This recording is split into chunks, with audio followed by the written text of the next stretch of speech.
There's no pain for parents quite like burying a child, but for 4 Staten Island families, that tragic nightmare has become a reality, as senseless violence among the borough's youth has claimed the lives of 4 children so far this year, the highest number recorded in recent history. I think anything where our youth on Staten Island is affected is something that we will always try to jump into and tell these stories and not let people forget that these are kids who are potentially getting hurt and their lives taken, and it's very real.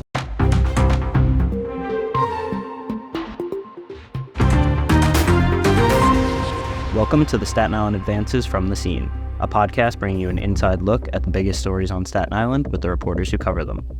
I'm your host, Erik Bascome, and this week I'm joined by Staten Island Advance breaking news reporter Shaina McLawrence to discuss the troubling surge in youth violence on Staten Island and the devastating impacts it's had on the community.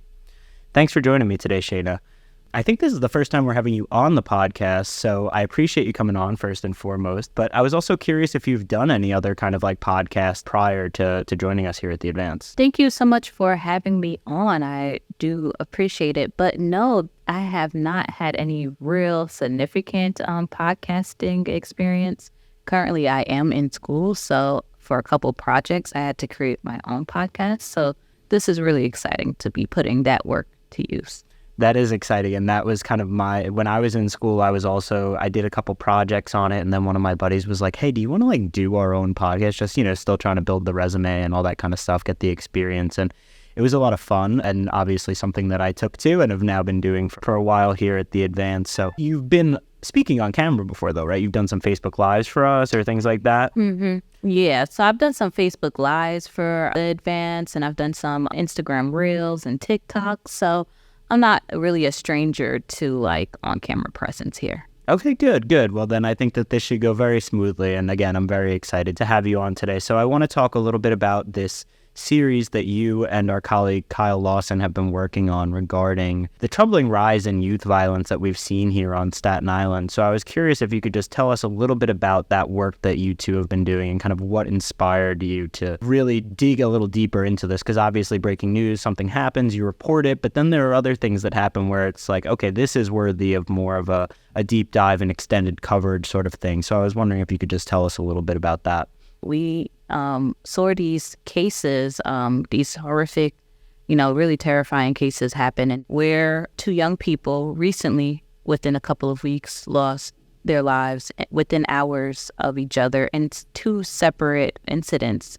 So I think anything where our youth on Staten Island is affected is something that we will always try to jump into and tell these stories and not let people forget that these are kids who are potentially getting hurt and their lives taken, and it's very real. You kind of hit the nail on the head there, where we already had 2 instances earlier of this year of young people losing their lives to violence. And then when we did have that incident where it was 2 within such a short time span, and then that is such, now we're up to 4, which according to Kyle's reporting is the highest number that we've seen in the borough since at least 2004, which is when we started tracking that data here at the Advance. So I think that when you see that happen, not only is it the highest number that we've seen in a long time, but it's also, it happens back to back like that. And there had already been these instances. I think it made sense for us to really okay, what's going on here? So, I've had a number of people on talking about different types of series that they are working on. And I think that those are really good ways for us to be able to dig a little deeper, because there's always the reporting the news, and then there's really covering the full story, which is something that we try to do here as well, especially in these bigger instances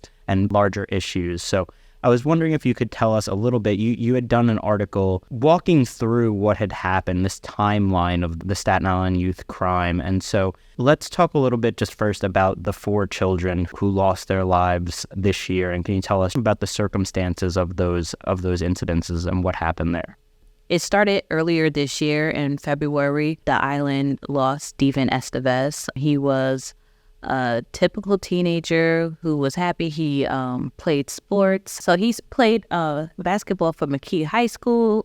He was a kid. You see these kids walking on the street, and he was just one of these kids, just like how the other 3 were as well. So the next incident that we had after Steven in May, Jamori Harrell, he was 13 at the time.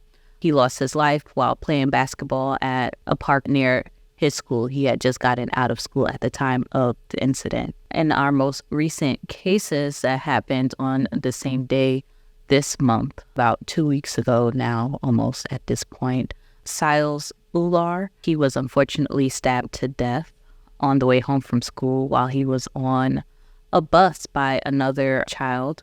I didn't mention this previously a couple seconds ago, but Jamori, when he was shot at the playground, he was shot by what later we found out was another teenager as well.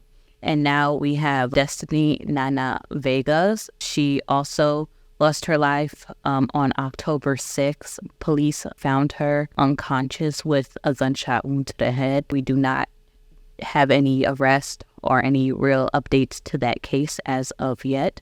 But in the other 3 homicides, there have been teenagers brought into custody.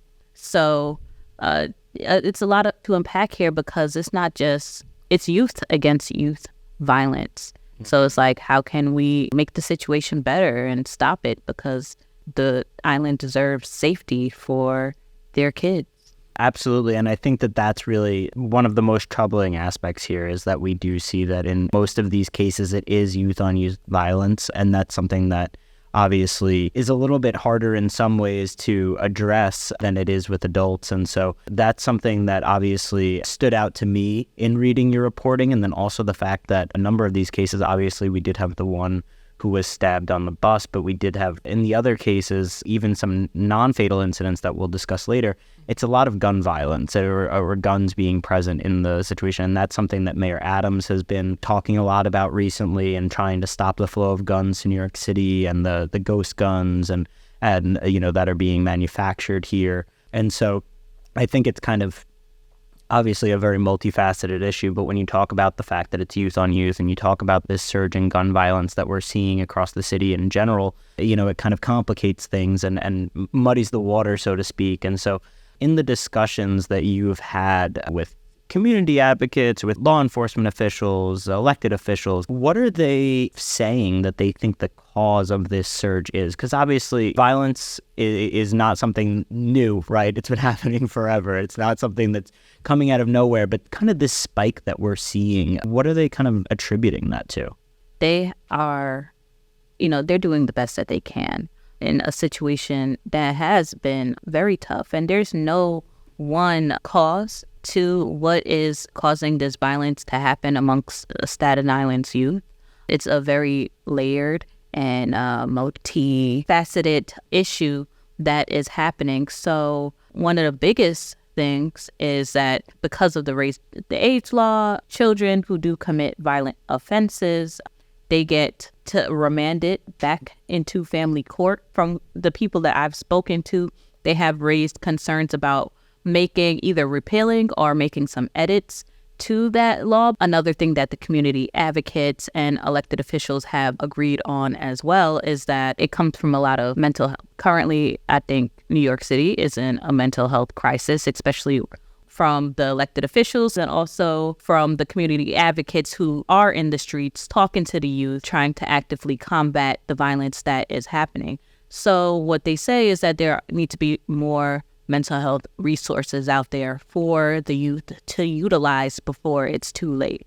So at this point, the intersection between elected officials and community advocates is that mental health area. So they are working together to try to establish programs in schools and outside of schools, and work with police to bring things like police and kid boxing to different neighborhoods, and just get them positive things, activities to do, as well as mental health resources, so that it doesn't get so bad that a child makes such an incredibly bad decision, unfortunately, to take another child's life or anybody's life. Yeah, and one of the things that I want to dig into, and that some of these incidences, and thankfully not the fatal incidences, but some of these incidences of gun violence, youth violence, stabbings have occurred at Staten Island schools. And so again, these have not been fatal, and these are not all restricted to this year necessarily. But in reading your timeline article again, I was a little surprised. Obviously, we see these stories when they come over, but when you have them all in one place, of just kind of the number of incidents that we've had where it's kids bringing guns to school, kids getting into fights at school, and stabbings and, shootings outside of schools. And again, these are not all this year. Some of these date back to previous year, 2022, 2021. But I think it's really kind of indicative of this larger issue that we're having here. And I think it's something that's really tough on the community, I would imagine, because school is the place where you expect your child to be safe. So can you tell us a little bit about some of what's been going on in the schools here on Staten Island?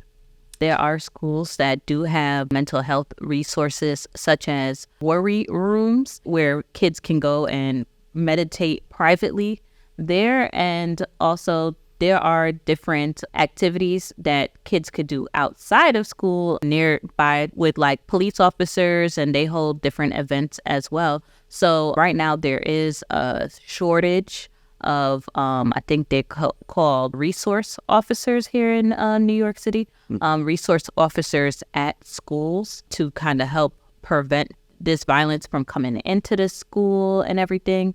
So that is a part of the issue as well. But the schools just kind of need help, and they need help from parents of their kids. So it's really a twofold thing where schools are doing the best that they can, but they also need parents to work with them.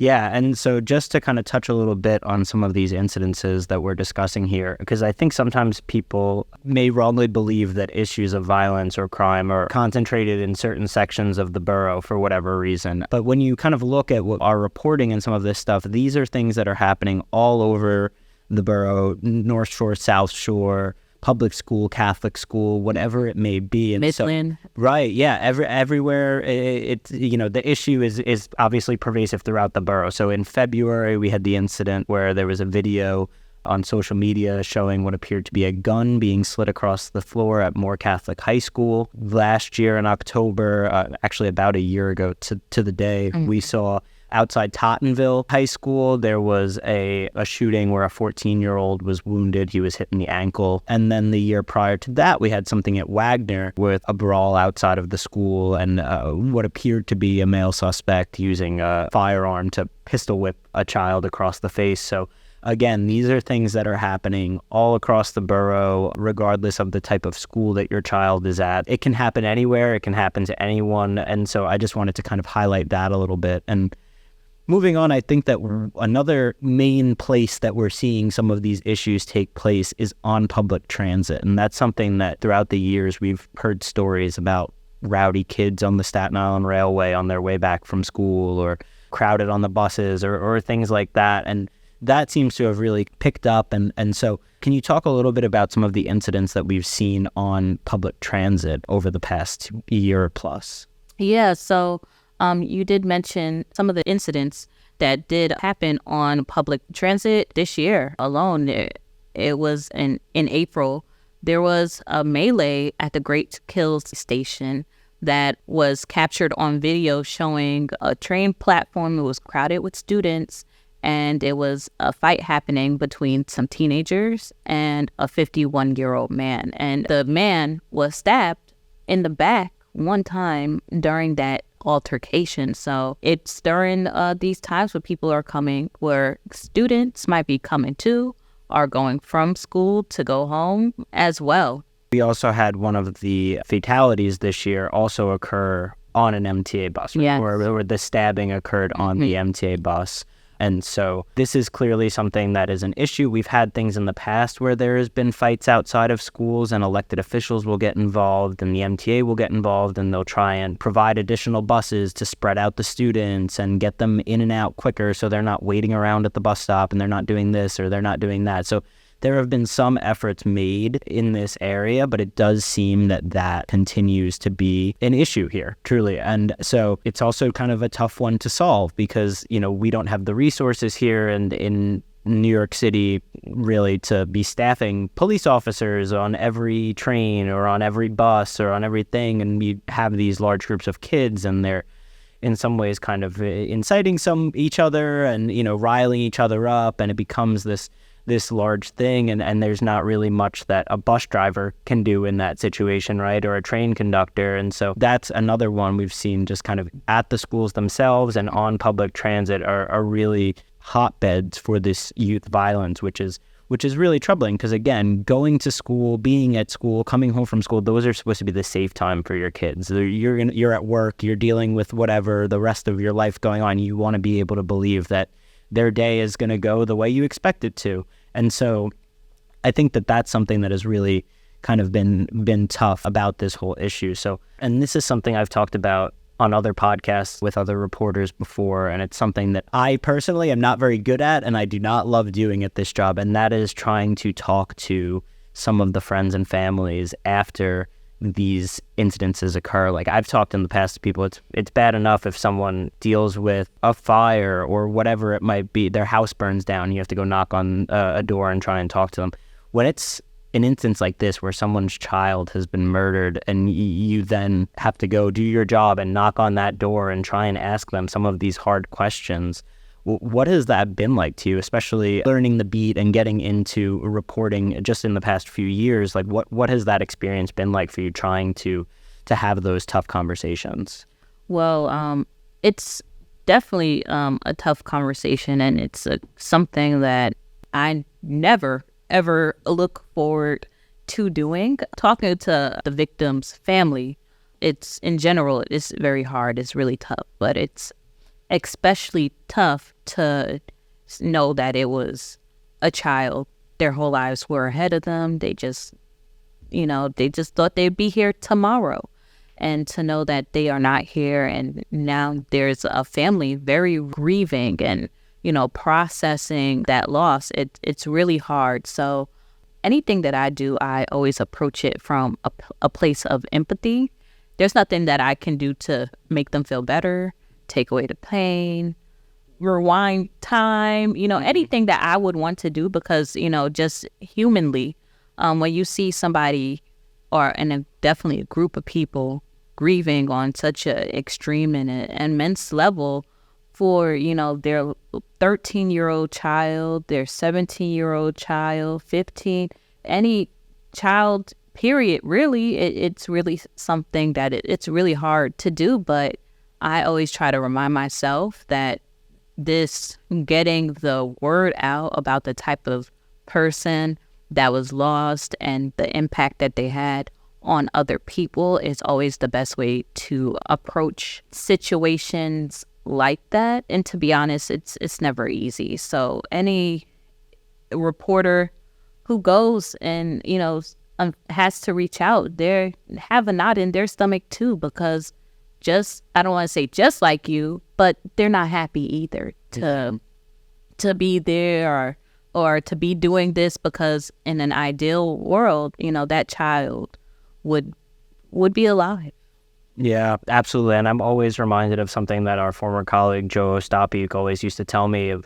As many times as he would have a door slammed in his face, he would have families who invite him in and they want to talk about their family member or their friend. It can be cathartic for them in some senses, and you never really know how someone is going to react to it. And I also like the point that you bring up. It makes me a little anxious too. I'm sure they don't want to talk about it. We don't want to talk about it either. I never want to have to ask someone that question.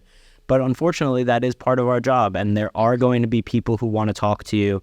I commend you and our breaking news team and all of the great reporters who do those types of stories and tell those types of stories, because it is something that's very difficult on them. It's very difficult on us, but it's very important to get out there. So that was one thing that I definitely wanted to touch on here. And then I also wanted to talk a little bit about the personal impacts of covering these types of tragic stories, because as a reporter, when you're dealing with death and dismay, to be frank, quite frequently in all of these types of stories, it can be taxing and it can take a toll on your mental health. And so I know that our company, and I'm sure others out there, do things like providing mental health resources to their employees in case they do need help in that way. But I'm curious for you, considering that your beat really is primarily breaking news and you are covering crime, death, fire, these types of things. What is it like at the end of the day, or does that have the toll on you in the way that it does for some others? It takes a toll mentally.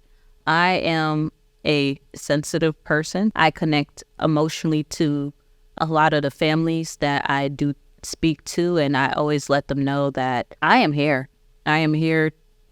I feel like for me, that is one of the things that I do to help not just them, yes, but for me to know that I am helping somebody, that helps take some of the sadness out of my heart.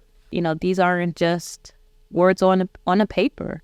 These are people. These are mothers, brothers, sisters, aunts, uncles, cousins who lose their lives. At the end of the day, I just kind of have to, I don't know, just kind of find a way to meditate it out. I try to go to the gym to, get that sadness out through a tough workout and everything. But yeah, it definitely is not easy. And for any victims and victims of families, the reporter that rings your doorbell that day stays forever impacted by you all. And it just isn't just, another story in a news cycle. It is very real because we live in these communities too. We are your neighbors, and we mourn as well. Although we do have to tell these stories, we do mourn with you guys as well. Yeah, and that's something that I've struggled with at times as well in my career. I think back to when I've had to cover the 9/11 memorial that they do each year down in St. George. And when they have some of the spouses or family members up there speaking about their lost loved ones, I'm fighting back tears sometimes. Listening to the family speak about them and those kinds of things are really tough on me as well. Obviously not anything like what they are feeling, but if you are someone who is sensitive, if you are someone who is generally empathetic, it can be difficult because you kind of absorb a lot of that sadness and a lot of those feelings that they're having, and you feel it almost for them without trying Precisely. to. I don't want to feel that for them, but I do, and it makes things really, really difficult in certain situations. It does. There has been times where I speak to a family and I shed a tear in front of them. I don't want to cry in front of you too. I want to be, the pillar for you, but we all are people. There's sometimes I've had to go back to my car and have a good 5-10 minute cry over some of the things I've heard and witnessed. So definitely when you see these reporters, they are definitely feeling it too, and they are not taking any type of thrill or excitement from having to report on, homicide-based stories, especially those involving violence between kids and young people on this island. Yeah, no, for sure. And so I want to, before we go, just talk a little bit about some of the future stories that I know you and Kyle are working on in this series. So what should our readers be looking out for in the future in terms of what's to come here? So we've kind of done, I don't want to say introduction, but an introduction as to where we all are at. And we gathered everything. I wrote an article that is entitled, if anybody wants to go and read it, For Children Lost and Several Violent School Incidents, a look at Staten Island's youth crime timeline. That clearly lays out where we are at.